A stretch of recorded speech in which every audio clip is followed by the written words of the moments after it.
Hello बच्चों, कैसे आप लोग। स्वागत है आप लोगों का हमारे यूट्यूब चैनल कॉन्सेप्ट सिग्मा में। हम पढ़ रहे हैं 11th क्लास की इकोनॉमिक्स। 11th क्लास की इकोनॉमिक्स में जो पढ़ाया जा रहा है वो माइक्रो इकोनॉमिक्स। माइक्रो इकोनॉमिक्स में जो चैप्टर पढ़ा रहे हैं वो कंज्यूमर इक्विलिब्रियम, और कंज्यूमर इक्विलिब्रियम में भी यूटिलिटी एनालिसिस। यूटिलिटी एनालिसिस से कंज्यूमर इक्विलिब्रियम किस प्रकार से होता है इसके बारे में हम पहले भी बता चुके हैं आपको। यानी कि ये चैप्टर जो है पहले से स्टार्ट हो चुका है। इसके वीडियोज़ आपको पहले से ही मिल चुके होंगे बहुत सारा। आज जो इसका वीडियो है वो आखिरी स्टेप पे, यानी आज जो वीडियो है वो आखिरी वीडियो है, और इसमें मैं आपको बताऊंगा दो वस्तुओं की स्थिति में उपभोक्ता कैसे संतुलन की स्थिति में आता है। यानी एक उपभोक्ता कैसे इक्विलिब्रियम होता है, कंज्यूमर कैसे इक्विलिब्रियम होता है when he is consuming to commodities. जब वो दो वस्तुओं का इस्तेमाल करता है तो किस प्रकार से संतुलन प्राप्त करता है। अब इससे पहले मैंने क्या क्या पढ़ा है वो थोड़ा सा मैं सिर्फ टॉपिक्स बता देता हूँ। मैंने बताया कंज्यूमर कौन होता है, मैंने बताया कॉन्सेप्ट ऑफ यूटिलिटी यानी उपयोगिता किसे कहते हैं, उसके बाद बताया मैंने कार्डिनल अप्रोच और ऑर्डिनल अप्रोच, उसके बाद बताया टोटल यूटिलिटी, मार्जिनल यूटिलिटी, उसके बाद मैंने इनके कर्व्स बताए टोटल यूटिलिटी, मार्जिनल यूटिलिटी के, और फिर ह्रासमान सीमांत उपयोगिता का नियम जिसे इंग्लिश में कहा जाता है law of diminishing marginal utility, ये बताया गया। उसके बाद उसके बेसिक अजम्पशंस बताए गए। उसके बाद सीमांत उपयोगिता विश्लेषण से एक उपभोक्ता कब संतुलन में होगा एक वस्तु की स्थिति में, वो मैं बता चुका हूँ। तो अभी जो बताने जा रहा हूँ वो दो वस्तु की स्थिति में एक उपभोक्ता कब संतुलन की स्थिति में होगा। तो मैंने कहा एक उपभोक्ता तब संतुलन में होता है जब वो अपने आय को इस प्रकार से खर्च करता है कि उसे मैक्सिमम सेटिस्फैक्शन मिले। जब उसे मैक्सिमम सेटिस्फैक्शन मिल जाता है, यानी उससे ज़्यादा सेटिस्फैक्शन उसे और नहीं मिल सकता है, और वो अपने इस स्थिति में कोई बदलाव नहीं चाहता है, तो इसका मतलब कि वो संतुलन की स्थिति में है। ठीक है, संतुलन का मतलब होता है इक्विलिब्रियम, जितना चाहता था उतना मिल रहा है। ठीक है, इन दोनों के बीच में बैलेंस होना चाहिए, तो इक्विलिब्रियम। जितना आप चाहते थे उतना मिल रहा है, दोनों पढ़ना बराबर है, इसका मतलब आप इक्विलिब्रियम यानी संतुलन की स्थिति में हो। ठीक है, अब हर एक कंज्यूमर जो है अलग अलग तरीके से इक्विलिब्रियम हो सकता है। कोई व्यक्ति हो किसी और पॉइंट पे इक्विलिब्रियम होगा, कोई व्यक्ति हो किसी और पॉइंट पे इक्विलिब्रियम होगा, उससे वो कंज्यूमर टू कंज्यूमर डिपेंड करता है, वो अलग अलग चीज़ें हैं। अब दो वस्तुएं यदि कोई एक ही कंज्यूमर खरीदता है तो वो किस प्रकार से संतुलित होगा।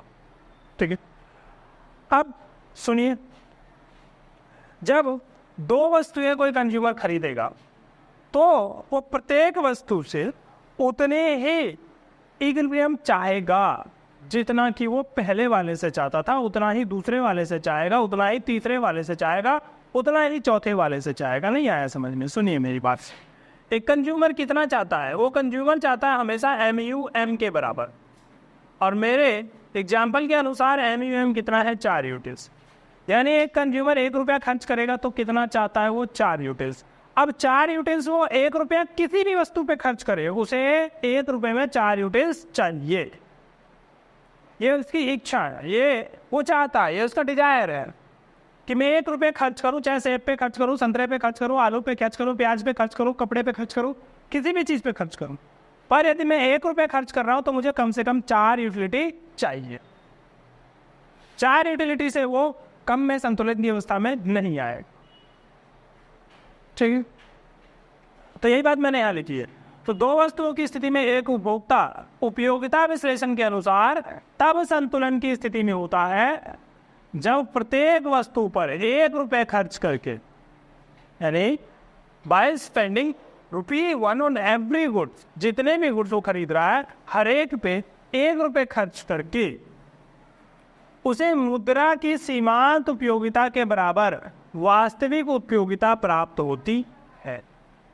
ठीक है, इन बातों को मैं इंग्लिश में भी लिख दूंगा अभी। तो बराबर सीमांत उपयोगिता के बराबर जितना मुद्रा की सीमांत उपयोगिता का मतलब है MUM के बराबर, उसे 1 रुपये में मिलने वाली सीमांत उपयोगिता उतनी ही होनी चाहिए जितनी ही MUM है। तो MUM यदि 4 यूटिल्स है तो 1 रुपये में वो कोई भी चीज़ खरीदे उसे मिलना कितना चाहिए? 4 यूटिल्स। मुद्रा की सीमांत उपयोगिता स्थिर रहती है। मैंने बताया 4 यूटिल्स। आप कोई भी वस्तु खरीदो, सेब खरीदो, संतरा खरीदो, और कुछ भी, सेब, संतरा, और आपका पपीता, नाशपाती, या फिर सब्जी, या फिर कपड़े, कोई भी चीज़ खरीदो। ठीक है, कार, मोटरसाइकिल, घर, कुछ भी खरीदो, 1 रुपये की सीमांत उपयोगिता उतनी ही रहेगी। ठीक है। अब ज़्यादा पैसा खर्च कर रहे हो तो इसका मतलब उससे ज़्यादा उपयोगिता प्राप्त हो रही है। अब सेब जो मैं 5 रुपये में खरीदता हूँ, पर घर 5 रुपये में नहीं खरीद सकता, ठीक है। घर मान के चलो 50 लाख में कोई आदमी खरीदता है, तो 50 लाख का 1 रुपया जो होगा ना, 1 रुपया 50 लाख का जो एक हिस्सा होगा, 1 रुपया हो, उस 1 रुपये में उतनी ही सीमांत उपयोगिता प्राप्त होनी चाहिए उस घर से।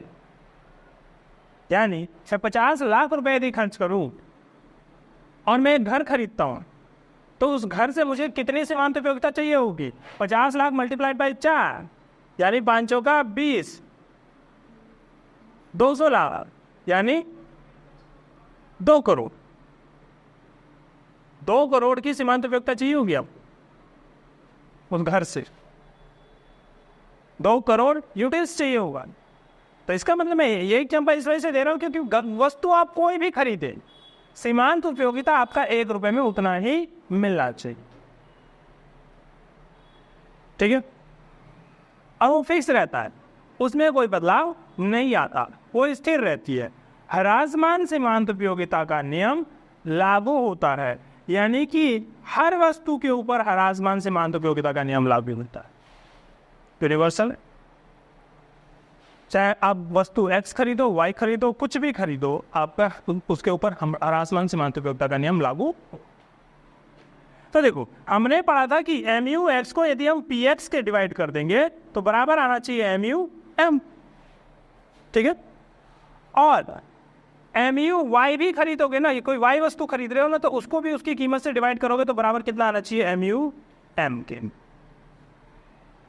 ठीक है। अब ये बात को यदि हम दोनों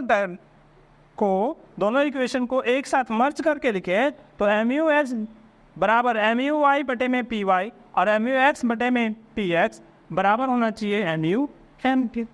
देखो भाई, ये वाला हिस्सा भी MU(M) के बराबर, ये वाला हिस्सा भी MU(M) के बराबर, यानी दोनों हिस्से किसके बराबर है? MU(M). आज मैं 10 वस्तुएं खरीदता हूं तो 10 वस्तुओं की लाइन लग जाएगी, पर अंत में बराबर किसके आना चाहिए? MU(M). ठीक। अब यहाँ मैंने एग्जाम्पल लिया है, एग्जाम्पल से बेटर समझ में आएगा। देखो, एक वस्तु है X से मुझे ये सीमांत उपयोगिता मिल रही है, और एक वस्तु है Y से मुझे ये सीमांत उपयोगिता मिल रही है। अब X का जो प्राइस है वो 5 रुपये है और Y का जो प्राइस है वो 6 रुपये। मैंने प्राइस भी अलग अलग रखे ताकि कुछ कंफ्यूजन ही ना हो। अब 5 रुपये खर्च करके पहली बार मुझे कितना मिल रहा है? 30। तो 1 रुपये में कितना मिल रहा है? 6। 5 रुपये खर्च करके दूसरी बार क्या मिल रहा है? 25। तो 1 रुपये में 5, 1 रुपये में 4, 1 रुपये में 3, 1 रुपये में 2, ऐसे मिल रहा है आपको, ठीक है। और यदि आप इसे करते हो तो इसके लिए कितना पैसा देना पड़ रहा है आपको? 6 रुपये। पहली वस्तु आप खरीद रहे हो तो 6 रुपये खर्च करके आपको कितना रुपया मिल रहा है? 6 रुपये। तो वस्तु Y का जो प्राइस है वो कितना है? वो 6 रुपये का है। 6 रुपये का ये मुझे वस्तु Y मिलता है। तो ये 6 रुपये का यदि 1 यूनिट मिलता है मुझे, तो पहले वाले को देने के लिए, पहले वाला खरीदने के लिए कितने पैसे दिए? 6 रुपये। पर यूटिलिटी कितनी मिली? 42 यूटिलिटी टोटल मिली। 1 रुपये में कितना मिला? 7। फिर दूसरे वाले में 1 रुपये में कितना मिला? 6। तीसरे वाले में 1 रुपये में कितना मिला? 5। चौथे वाले में 1 रुपये में कितना मिला? 4। और पांचवें वाले में 1 रुपये में कितना मिला? 3। ठीक है। तो ये सब 1 रुपये में मिलने वाली यूटिलिटी है, ये भी 1 रुपये में मिलने वाली यूटिलिटी है। तो यूटिलिटी इन ₹1 और ये भी है यूटिलिटी इन ₹1। तो 1 रुपये में यूटिलिटी ये और 1 रुपये में यूटिलिटी ये। पर 1 रुपये में ये यूटिलिटी मिल रही है X वस्तु की और 1 रुपये में ये यूटिलिटी मिल रही है मुझे Y वस्तु की। ठीक है। X कम्युनिटी में खरीदता हूं तो 1 रुपये में ये ऐसे मिलता है और Y कम्युनिटी खरीदता हूं तो 1 रुपये में यूटिलिटी ऐसे मिलता है। पर मुझे कितना चाहिए डिपेंड ये करता है, मिलता कितना भी उससे मतलब नहीं। आपको कितना चाहिए? आपको चाहिए MU(M) के बराबर। आपको कितना चाहिए? MU(M) के बराबर। तो MU(M) के बराबर यदि आपको मिलेगा तो आप वहां संतुलन में आ जाओगे, यानी वहां इक्विलिब्रियम में आ जाओगे आप। तो पहली कम्युनिटी आपने खरीदी X की, कितना मिला? 6 यूटिल्स। आपको कितना चाहिए? 4। ज्यादा मिल रहा है, खुश हो, अभी और खाओगे। दूसरे से मिला 5, चाहिए कितना? 4, अभी भी खुश हो और खाओगे। तीसरा तीसरे से मिला 4, चाहिए कितना 4, चौथा भी तीसरा भी खाओगे, पर चौथे से मिल रहा कितना रहा है 3, और चाहिए कितना 4, नहीं खाओगे, चौथे वाले पे जाओगे नहीं, यानी आप ज़्यादा से ज़्यादा कहाँ तक खरीदोगे 3 पे, 3 से नीचे नहीं जाओगे, यानी 3 से ज़्यादा कमोडिटी का कंज्यूम नहीं करोगे। इसमें आइए, इसमें पहले वाले से कितना मिला 7, चाहिए कितना 4, लेंगे। दूसरे वाले से कितना मिला 6, चाहिए कितना 4, लेंगे। तीसरे वाले से कितना मिला 5, चाहिए कितना 4, लेंगे। चौथे वाले से कितना मिला 4, चाहिए भी कितना 4, ये भी लेंगे। पर पांचवें वाले से कितना चाहिए 4, और मिल कितना रहा है 3, ये नहीं लेंगे। तो यानी इसकी क्वांटिटी कितनी खरीदोगे आप ज़्यादा से ज़्यादा 4। तो x की क्वांटिटी कितनी खरीदोगे 3, और y की क्वांटिटी कितनी खरीदोगे 4। तो आप x के यूनिट 3 खरीद के खुश हो और y के यूनिट 4 खरीद के खुश। ठीक है, यदि मैं इसको इस फॉर्मूले में रखूँ तो MUX कितना, MUX 20, प्राइस ऑफ x कितना 5, MUY कितना, MUY 24, प्राइस ऑफ y 6, बराबर में कितना आना चाहिए 4। तो ये आपका इस पॉइंट पे सेटिस्फाई होता है। कौन से पॉइंट पे, इसके लिए 3 पे और इसके लिए 4। ठीक है, तो दो वस्तुओं की स्थिति में आप इस प्रकार से संतुलित होते हो। बात है समझ में। अब इसका मैं डायग्राम भी बता देता हूँ। हाँ जी, तो डायग्राम में समझाऊंगा अभी कि किस प्रकार से जो दो वस्तुओं की स्थिति में संतुलन है उसे डायग्राम से किस प्रकार से दिखा सकते हैं। लीजिए, तो पहले मैं शेड्यूल बता दूँ फिर से। अब ये शेड्यूल जो है ना, जो मैंने बताया था इक्वल टू एमिनम करके, अब यहाँ पे क्या करेंगे, अब इक्वल टू प्राइस लाने की कोशिश करेंगे। ठीक है, इक्वल टू प्राइस लाने की कोशिश करें। अब प्राइस जो है वो बिल्कुल उतना ही बैठना चाहिए जितना कि MUM, सॉरी इसका प्राइस और इसका प्राइस। तो ये वाला प्राइस इसके बराबर आना चाहिए, ये वाला प्राइस इसके बराबर आना चाहिए, तो उपभोक्ता जो है संतुलन में स्थिति में आ जाएगा। 30 को मुझे डिवाइड करना है MUX को किससे, MUM से। तो 30 को डिवाइड करना है MUM से, तो MUM कितना है 4। 30 को आप 4 से डिवाइड करते हो तो 7.5 बनता है, और 25 को 4 से डिवाइड करते हो 6.25 बनता है, 20 को 4 से डिवाइड करते हो 5 बनता है, इसको 3.75 बनता है, और इसको 2.5 बनता है। ठीक है, इसी प्रकार से MUM 4 से डिवाइड करना है मुझे 42 को, तो ये बनेगा 10.5। फिर इसको डिवाइड करेंगे तो ये 9 बनेगा, 4 × 6। इसको डिवाइड करेंगे 4 × 7 = 28 और 4 × 5 = 20। इसको डिवाइड करेंगे 4 × 6 = 24, और इसको डिवाइड करेंगे 4 × 4 = 16, 4 × 5 = 20। ठीक है, तो ये आपका MUY डिवाइड बाय MUM है, और ये MUX डिवाइड बाय MUM।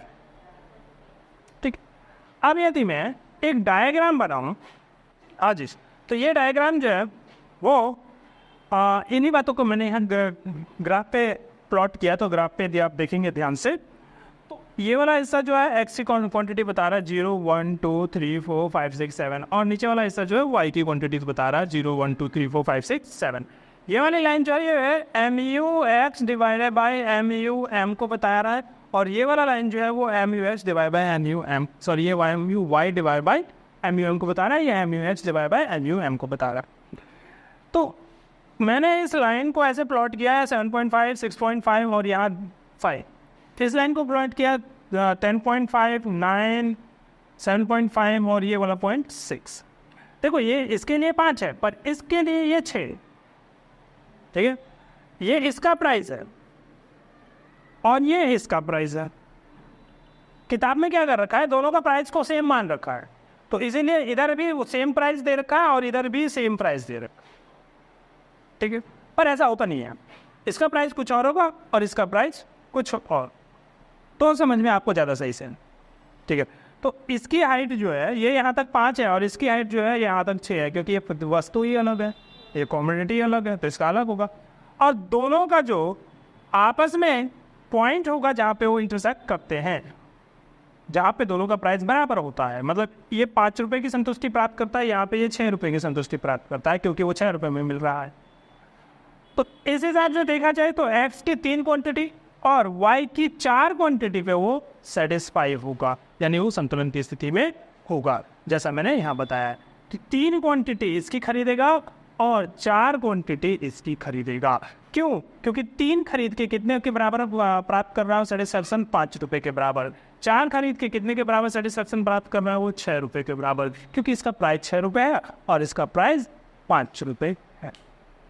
ठीक है, इसके बाद ये वाला जो हिस्सा ऊपर वाला बच गया है इसे कहा जाएगा कंज्यूमर सरप्लस। ठीक है, यहाँ कंज्यूमर सरप्लस, कंज्यूमर की जितनी बचत है, हिंदी में कहा जाए तो उपभोक्ता बचत। ठीक, तो ये आपका हो गया 2 वस्तुओं की स्थिति में उपभोक्ता संतुलन। तो लीजिए, जितने भी वस्तु होंगे सिर्फ MUX डिवाइड बाय MUM, या सॉरी ये वाला हिस्सा बढ़ता चला जाएगा। MUX divide by price of X, MUY divide by price of Y, और MUZ बराबर प्राइस ऑफ Z बटे में प्राइस ऑफ Z। वो जितनी भी वस्तु होंगी उस सब का डिवाइड होके किसके बराबर आना चाहिए? MU की। ठीक, चलिए फिर आगे बढ़ते हैं। एक छोटा सा हिस्सा मुझे बताना है अजम्पशन के बारे में, तो मैं अजम्पशन जो है वो बता देता हूँ फिर चैप्टर। आज तो मैंने जो बताया अभी अभी आपको कि एक उपभोक्ता जो संतुलन की स्थिति में आएगा तो एक वस्तु के में कैसे आएगा? जब MUX divide by price of X बराबर हो जाएगा MUX divide by price of X बराबर हो जाएगा MUM के। और 2 वस्तुओं की स्थिति में MUX divide by price of X, MUY divide by price of Y बराबर में आ जाना चाहिए MUM के। 3 वस्तु इसे आगे बढ़ाते जाएंगे, 3, 4, 5, 10, 15, 20 जितना करना है कर लीजिए। अब ये जो नियम उपभोक्ता संतुलन का एक वस्तु की स्थिति में 2 वस्तु की स्थिति में, ये तभी पूरा होगा जब इसकी कुछ अजम्पशंस हैं उन्हें माना जाएगा। जब तक आप इसके अजम्पशंस को नहीं मानेंगे तब तक ये नियम पूरा नहीं होगा। ये मतलब ये उपभोक्ता संतुलन की शर्तें जो है वो पूरी नहीं होगी, उसमें कमियां नजर आती। तो कौन कौन से वो नियम है जो हमें, मतलब कौन कौन सी वो अजम्पशन है, कौन कौन सी वो बेसिक शर्तें हैं, कौन कौन से, तो वो हम देख लेते हैं। पहली बात तो ये है रेशनल कंज्यूमर। रेशनल कंज्यूमर का मतलब ये है कि उपभोक्ता विचारवान होना चाहिए। विचारवान मतलब ऐसा उपभोक्ता जो अंधविश्वासी ना हो, जो अपने हिसाब से कुछ भी ना करता हो, मतलब रैशनल नॉर्मल व्यक्ति होना चाहिए। रैशनल नॉर्मल व्यक्ति होना चाहिए। अब इररेशनल किसे कहते हैं? जो मतलब अलग ही हरकतें करता है उसको इररेशनल व्यक्ति कहते हैं। ठीक है, जो समाज से अलग ही चलता है उसको मतलब दुनिया से दारी से कोई मतलब नहीं, अलग ही चल रहा है। ठीक है, लोगों का कहना वो क्या, लोग कहते हैं कि भाई पहली वस्तु के लिए कम पहली वस्तु के लिए ज़्यादा प्राइस देने के लिए तैयार होता है, दूसरी वाली वस्तु के लिए कम होता है जनरली लोग, क्योंकि पहली वस्तु से ज़्यादा उपयोगिता मिलती है, दूसरी वाले से कम मिलती है, तो पहली वाले के लिए ज़्यादा देते हैं, दूसरी वाले के लिए कम देते हैं। इस प्रकार से चलता है, उल्टा ही चल रहा है, पहले वाले के लिए कम दे रहा है, दूसरे वाले के लिए और ज़्यादा दे रहा है, तीसरे वाले के लिए और ज़्यादा दे रहा है। तो फिर ऐसे व्यक्ति को रैशनल नहीं कहेंगे, समझदार नहीं कहेंगे, विचारवान नहीं कहेंगे। ठीक है, विचारवान व्यक्ति क्या होता है? जो नॉर्मल थिंकिंग रखे, पहला वाला ज़्यादा जरूरी है, दूसरा वाला कम जरूरी है, तीसरा वाला कम जरूरी है, ऐसी थिंकिंग रखे। जो थिंकिंग ही अलग रखता है, जो विचार ही अलग रखता है, तो उसकी बात हम नहीं करें। अब दूसरी बात जो है कि गणनावाचक उपयोगिता होना चाहिए। उपयोगिता ऐसा होना चाहिए जिसको आप गिन सके, विच कैन बी काउंटेड, जिसको काउंट किया जा सकता है, ऐसा उपयोगिता होना चाहिए। ठीक है, जैसे अभी हमने पहली वस्तु का उपभोग किया 30 मिला, दूसरी का किया 25, तीसरी का किया 20, चौथे का किया 15, ठीक है, पांचवें का किया 10, तो ये काउंट हो रहा है ना नियम, ऐसा होना चाहिए। तो ऐसा तो होता ही है भाई, ऐसा नहीं होता। कब नहीं होता ऐसा? प्रोफेसर एक्स वाला पढ़ेंगे तो, क्योंकि प्रोफेसर एक्स क्या कहते हैं कि हम काउंट में कर ही नहीं सकते। तो कार्डिनल अप्रोच होनी चाहिए। दूसरी बात इंडिपेंडेंट यूटिलिटी होनी चाहिए। इंडिपेंडेंट यूटिलिटी का मतलब कि दोनों एक साथ कंज्यूम करने पे उपयोगी हो, ऐसा ना हो। ठीक है, जैसे जूते, अब जूते का एक पैर तो उपयोगी नहीं हो सकता, जूते के दोनों पैर उपयोगी होंगे, तो आप दोनों को एक यूनिट मानोगे, दोनों को एक यूनिट मान, एक को एक यूनिट नहीं मान सकते। ठीक है, तो आपको इस प्रकार से करना है कि इंडिपेंडेंट यूटिलिटी साबित। अब मैं कहूँ कि मैं एक जूता इस्तेमाल करूंगा फिर दूसरा पैर वाला इस्तेमाल करूंगा, दोनों की यूटिलिटी बताओ, तो ऐसा कुछ नहीं है, दोनों की यूटिलिटी आप नहीं बता सकते अलग अलग।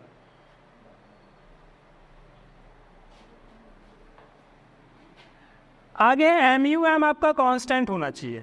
MUM कांस्टेंट का मतलब कि आपने जो तय करके आए हो घर से कि 1 रुपये में मुझे 4 यूनिट्स चाहिए, तो 4 ही यूनिट्स चाहिए, चाहे A वस्तु खरीदो, B वस्तु खरीदो, C D कुछ भी खरीदो, 1 रुपये में आपको उतना ही चाहिए। चाहे घर खरीदो, चाहे आप सेब खरीदो, संतरा खरीदो, या फिर सब्जियां खरीदो, कपड़े खरीदो, कुछ भी खरीदो, किताब खरीदो, इन सब से आपको 1 रुपये में उतनी यूटिलिटी मिलनी चाहिए, उतनी यूटिलिटी आपको चाहिए, रिक्वायर्ड उतना ही होना चाहिए।